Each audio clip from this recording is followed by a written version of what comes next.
Now, what recidivist sexual violence means, the definition, is a person who's been convicted of sex crime who then commits another sex crime. That's recidivist violence. Now, the public thinks that that is a huge number.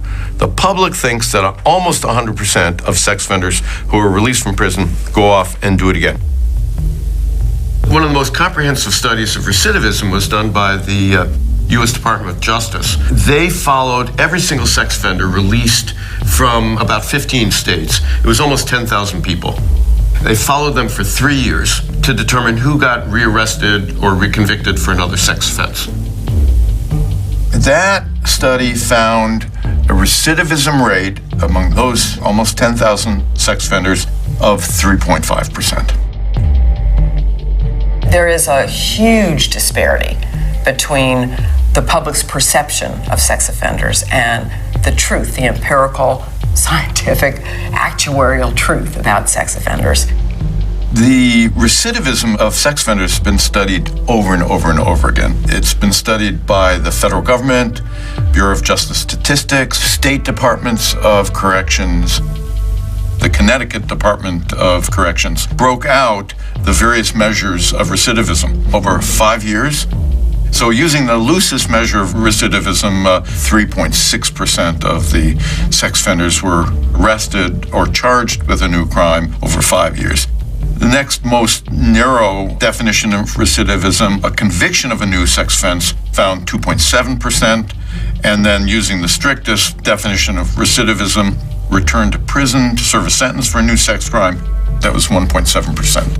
There's a study in Maine that had a rearrest rate of 3.9%. A Nebraska study found a 2-year recidivism rate of 1.7%. 1 year recidivism, 0.6%. These studies are quite consistent.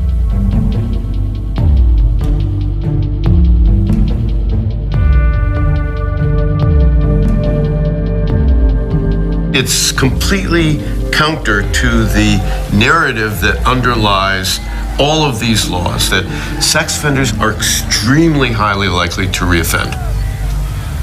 This is a myth. It's a total myth. There are two different worlds here.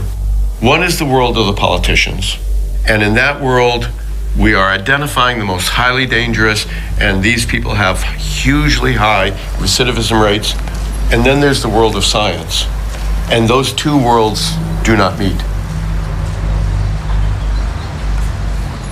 The Supreme Court had its own role in perpetrating this myth. The two most well-known Supreme Court cases on sex offenders is a case called McCoon and another case called Smith. They report that the sex offender registry and other things that are imposed on sex offenders are justified by the fact that they have a frightening and high reoffense rate. As high as 80% of sex offenders reoffend. And that's a frightening and high rate. And I would agree to that. If 80% of sex offenders reoffend upon release, that would be frightening and certainly very high. And in explaining this frightening and high reoffense rate, Justice Kennedy made reference to a manual published by the United States Department of Justice. The Justice Department manual cites only one thing, an article in Psychology Today, a mass market magazine from 1986. That article in Psychology Today is written by a fellow who's a rehabilitation counselor. That's his only degree. He's not an academic. He's not an expert in reoffend statistics. It's just his salesmanship on his counseling program. People who don't take his therapy, they'll reoffend as high as 80%. It has no backup data. It has nothing in it that it cites. There's no doubt that the statements about reoffense rates are wrong. They're just, as a matter of social science fact, those statements are wrong. At this point, the phrase frightening and high has been cited in close to 100 cases. Legislatures routinely recite it in their preambles to their legislation. They cite to the U.S. Supreme Court which rested its assumptions on nothing. On nothing. You wouldn't make any decision affecting your life on the basis of things like that.